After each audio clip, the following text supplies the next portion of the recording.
June 7th, elections are right around the corner. Kristi Kirk wants your vote for judge. I'm going to interview her, and you're going to find out why she is a great pick. I'm Tim Thompson. This is Our Watch. Our Watch with Tim Thompson. Glad to have you here with us today.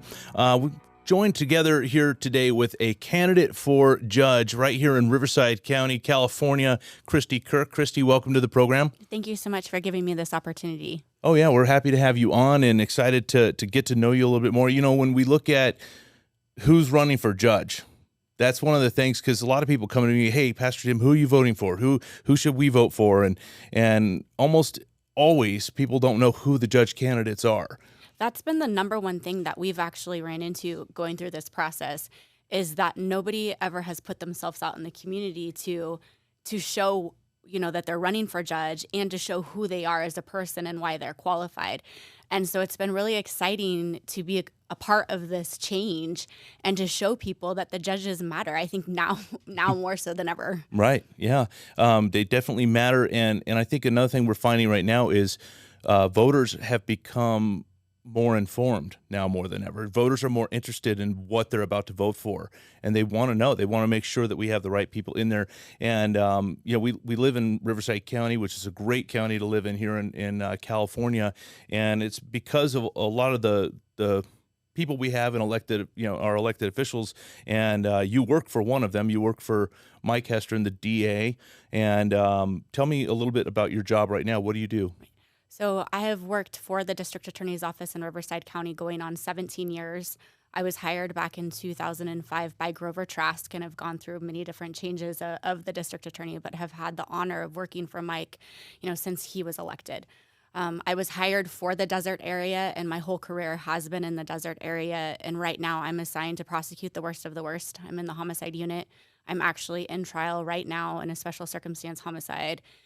So that's my current position. But over the course of my career, I've focused primarily on breaking up gangs and putting bad guys away, either homicide or vehicle homicide. Outstanding. So your history doing what you do, I mean, you're an attorney by trade, but you're in law enforcement, right? Right. Yeah. How do you feel doing that? I went to law school with the goal and with the dream of always being a deputy district attorney. I didn't want to do anything else. I never was interested in civil litigation, any of that. I always wanted to be a district attorney, and it started at a young age at a career fair in 6th grade where the local district attorney came and spoke, and it was something that I found to be my calling. I love what it represents. I love what I do. I love working hand in hand with law enforcement and being the voice for people who don't have a loud enough voice in the courtroom. Outstanding. So let me ask you this. Are you a woman of faith? I am a woman of faith. I believe strongly in God. I pray often. My children both have or had gone to faith-based schools. And so faith is a constant part of my journey in life. Where do you, if you don't mind me asking, where do you go to church? So we haven't found a church. My husband is from Canada originally, and his family wasn't really in that upbringing. He definitely believes in God, and I think we believe in it more so as we get through our lives and realizing how much of the principles matter to us. I was baptized Episcopalian, raised in an Episcopalian household, but we never went to church. We always believed that faith was within us and that we were able to call on that from our home.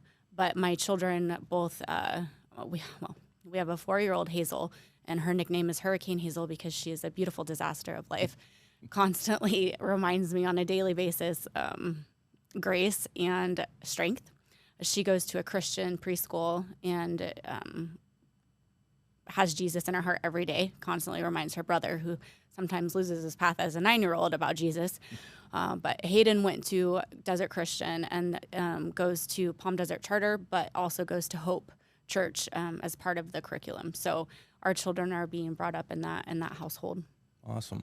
What's as a judge, what would your judiciary philosophy be? I have found in my career that the courtroom controls the people within it. And what I mean by that is if you have a judge with a major ego or who rules the courtroom in a certain way, it sets the tone for the day, and it adds or takes away stress from people who are already at their worst. I think that it is important to show up on time. I know that sounds crazy, but so many of our courtrooms do not start on time. Be prepared. Know your calendar, know your motions, so nobody's waiting on you.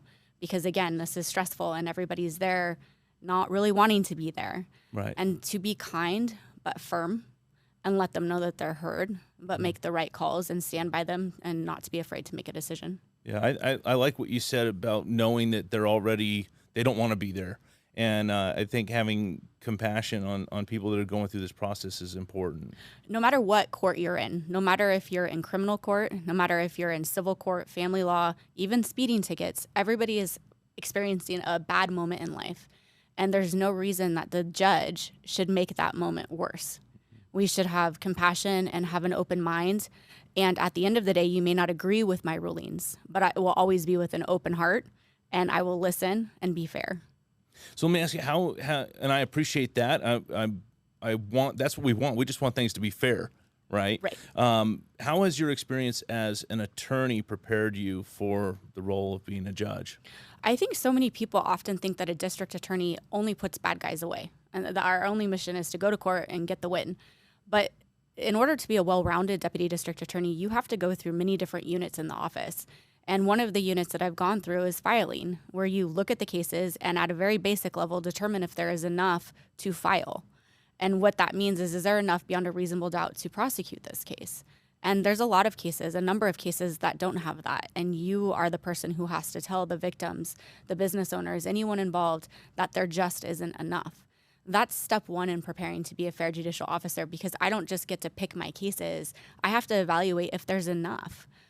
Being on the homicide team, we staff all of our cases. And so even at that highest level, it doesn't just get filed because somebody's life was taken. You have to use your judgment in order to see if these cases are where they need to be in order to get filed. I think a good deputy district attorney also has the role of playing both sides. When I go to court on a case, I have to be prepared not just for the people's case, but to anticipate anything coming from the defense. I have to know if my case is strong. I also have to be fair and use my best judgment on the evidentiary rulings that I request. And so it's not just about the win as a DA. It's about the whole case and being fair. We wear the white hat and we carry the burden, and we carry that with pride, and we embrace that. Each time the reasonable doubt jury instruction is read in court, I stare at it proudly. It's something that we are the gatekeeper for so much. And I think that any DA who has that perspective is going to be a good judge. Yeah. So, let's face it, there are some decisions I think that where a judge has made a poor decision, and I'm not a judge, so I don't sit in that person's seat. I don't wear that person's shoes. It's easy for me. It's like Monday morning quarterback, But let me ask you this: has there ever been a decision from a judge where you saw that decision, you said, I would have done that differently? Absolutely. I think that one of the pressing issues right now is the bail system. I had a case where it was a cold case, basically, where we ended up getting new evidence, and it was filed after 12 years. That victim's family still matters after 12 years. And we went and argued a bail motion, and the court did not follow the Constitution, and the court did not follow the scheduled bail and lowered the bail, and the subject was able to get out simply because it took too long for law enforcement to solve a case. And that doesn't have any standing. There's no back on that. And so I think there's going to be times where a lot of things happen where sometimes the judge gets it wrong, but I would hope, and what I hope I can show is that if I do get it wrong, I don't have the ego not to admit when I'm wrong. Yeah, that's awesome. That's like, what more can you hope for? Because let's face it, we're all imperfect people. I mess up every day. We're all imperfect. It's that simple. All the time. For me as a pastor, I know that there's been one person perfect. I worship him. His name is Jesus. That's me. And that I have to remember the rest of us are imperfect, and but when we make mistakes, we got to own up to it. That's awesome. Let me ask you, how can you ensure justice in an environment where the law is changing and increasingly lenient? It's called courage. It's having the courage to still follow the law. Just because things have gotten lenient, it doesn't mean that that's what the law stands for. And I think what we've seen is a huge shift of sentencing that used to be to the discretion of our district attorney. It used to be a shall and not a can. And that discretion has shifted to the courts. And it's going to take courage to be the unpopular voice. But I think that with this opportunity where you have a race where there's 4 open seats and 4 aggressive prosecutors that are going for that, it will bring a little balance back to a bench that's been appointed by the governor for so long. But I think it takes courage, and I think it takes using your best discretion. And I'm not saying that every case is a case of maxing out and you have to be fair and look at the entire situation. But if you have a repeat offender, I feel that sometimes the sentiment is, well, we can't really do anything about it, instead of, well, we're going to do what we can with what we have left. Yeah. Courage. So we need a lot of that right now. Let's face it. We're living in times where it's going to take courageous men and women to get things back on track. So you talked about the shift from the district attorney to the courts. We look at what happened with Prop 47, Prop 57, AB 109. These have affected our judicial and our prosecutorial system. So what do you think can be done from a judicial standpoint? What can be done? Well, if you would, just for our audience sake, if they don't know what Prop 47, 57, AB 109, if they don't know what that is, just briefly, what is that? And then what do you think can be done from a judicial perspective? So these were a number of laws that passed, first off with really misleading titles to our voters, but legislation that went through that, Prop 47 started with basically making any drug possession from a felony to a misdemeanor. But it also got rid of a really big key component that nobody really talks about, is that, before that legislation, if you got caught with drugs, you still could get dismissed. You just had to work for it. You had to go to a treatment program. You had to put work in yourself as a person to make better choices. And if you did that work, it was dismissed. With that, it got rid of that component. And so there's no reason for people who are addicts, who need help, to choose that path because you took it away. Now it's just a misdemeanor. And this may sound really callous, but nobody cares about misdemeanors anymore. I don't know if anybody's realized that, but if you already have felony convictions, are you going to be concerned with getting a misdemeanor on your record? Yeah. Probably not. And so, Right.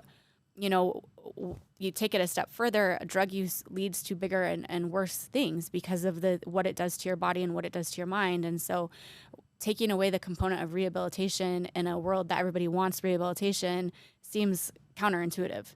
On top of that, it also reduced theft offenses, you can go into Target every day and steal whatever you want as long as it's $949 and it's a misdemeanor.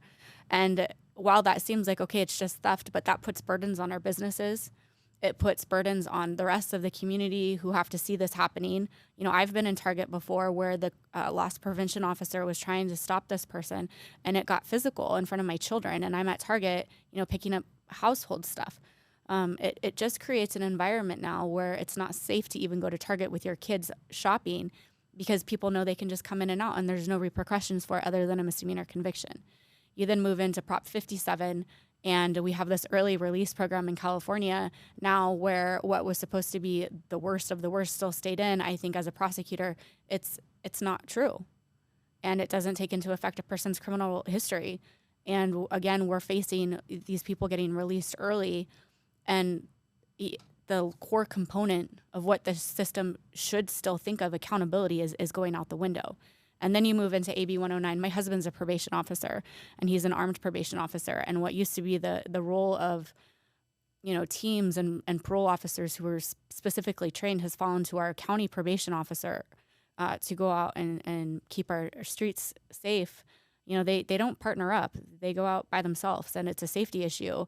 And they still do it because it's important to our community. So you take all of that, and you wonder what we can do. Well, again, we have to enforce the laws that we have, and we have to not give up. And I think a lot of this has caused such a distrust in everything that this stands for. It puts our law enforcement at risk. Our prosecutors are exhausted and tired, but they keep fighting because at the end of the day, we still have to look at our victims and our community in their face and say, we're not going to give up on you. And so whatever tools that we have left, we implement. We don't just give up and say, well, I'll just give it low term, or, I'll send you to the minimum because what's the point? We still have to be strong and courage. Right. Let me ask you your position on minimum sentencing. What would you say about that?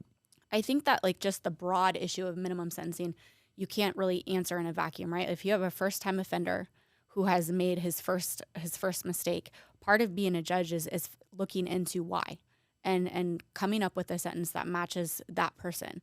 And so in that situation, you could give him the minimum sentence, and that could be reflective of the crime that was committed.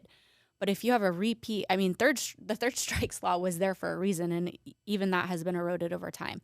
But the point of it is that if you aren't going to learn your lesson, at a certain point, we have to shift our perspective from rehabilitation to accountability and to keeping our communities safe.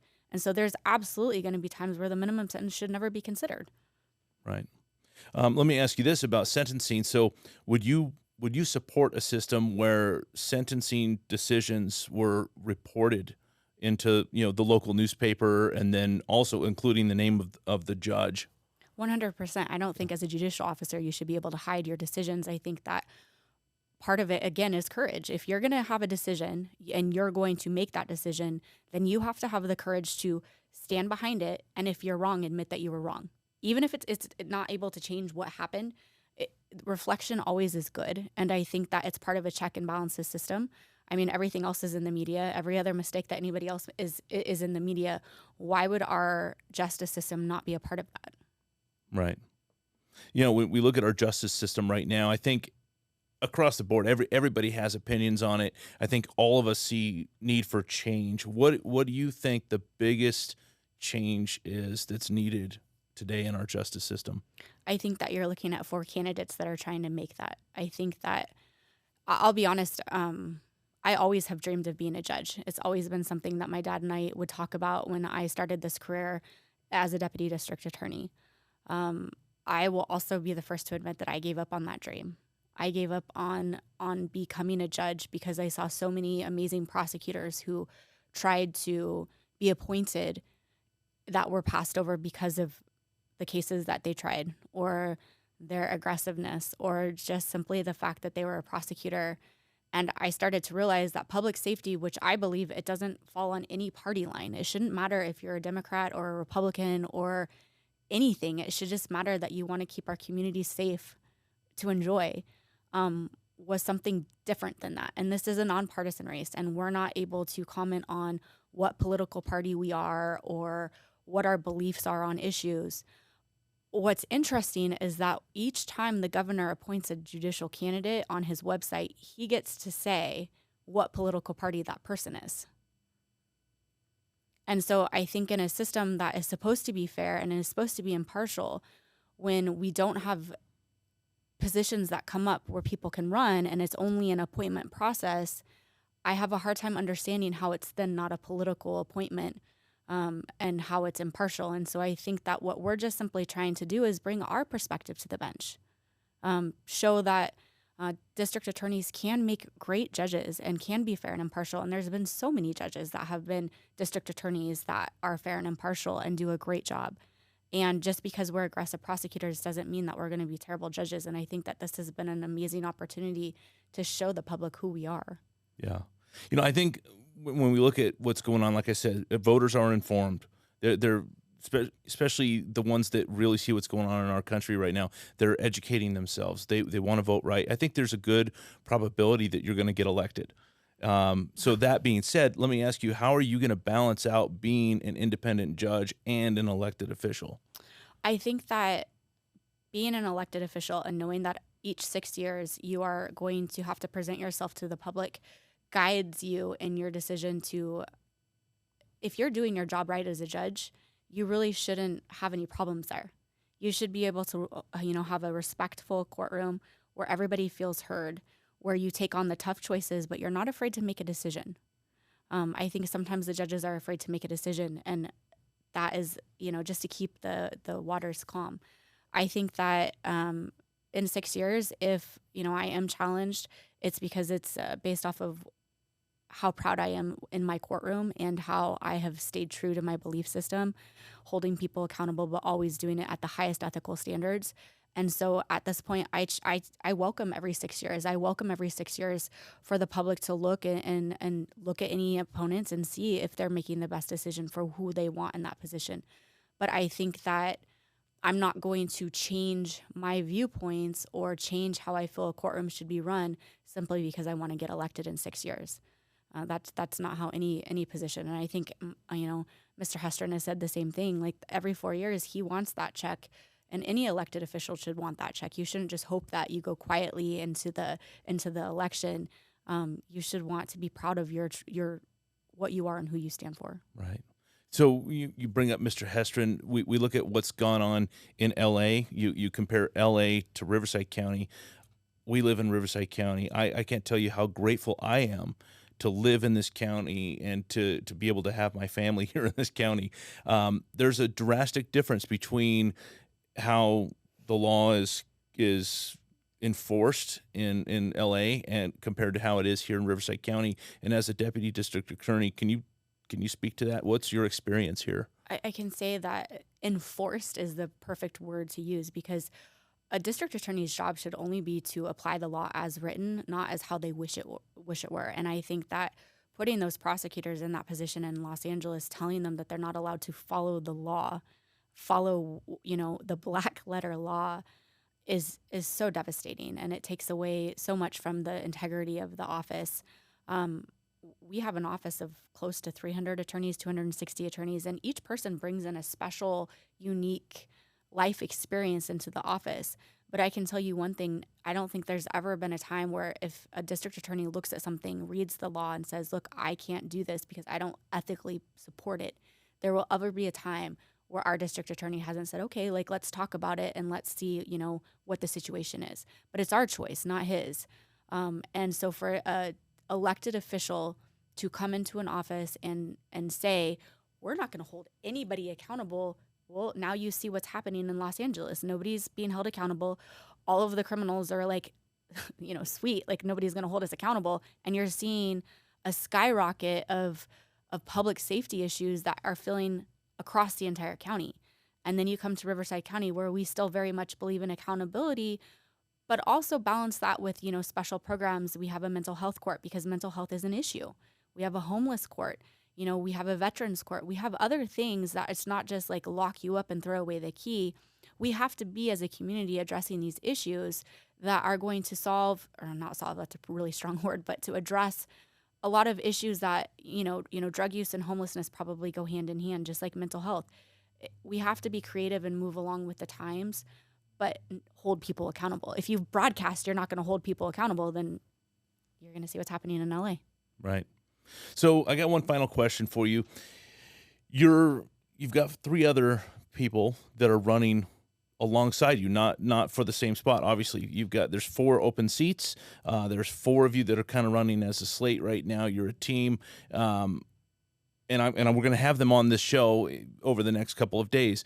And I just want to ask you, why is it? So, who are the other 3, and why should voters vote for all 4 of you?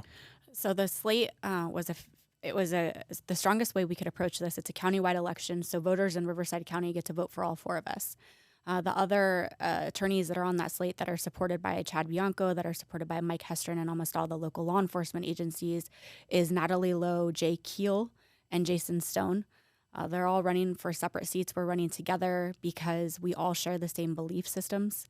We all believe in accountability, and we've been able to support each other and show who we are through each other. I think that the voters are looking for information. We all have websites, but we all stand for the same principles of fair, impartial, accountability, public safety. And it doesn't matter, what party you belong to. These are common threads that hold our community together, that it shouldn't matter. We should all be supportive of law enforcement. We should all be concerned with public safety. We should all be concerned with impartiality and fairness, but accountability at the end of the day. Awesome. Well, hey, Kristi Kirk, I'm grateful that you came onto the program. Grateful that our audience gets a chance to hear from you directly. I think it's important that they know who they're voting for. I do highly recommend that they vote for you. So thank you so much, and just really want to be there for you as you continue on in your candidacy. So best of luck. Thank you so much. I really appreciate this opportunity. Thank you. I want to thank you for tuning in, and I want to let you know the other three that we talked about, we are going to have them on the program, so don't forget to tune in, subscribe to the channel. We want to make sure that you are an educated voter, and we want to make sure you vote for the right people. So tune in. We'll see you next time right here on Our Watch with Tim Thompson.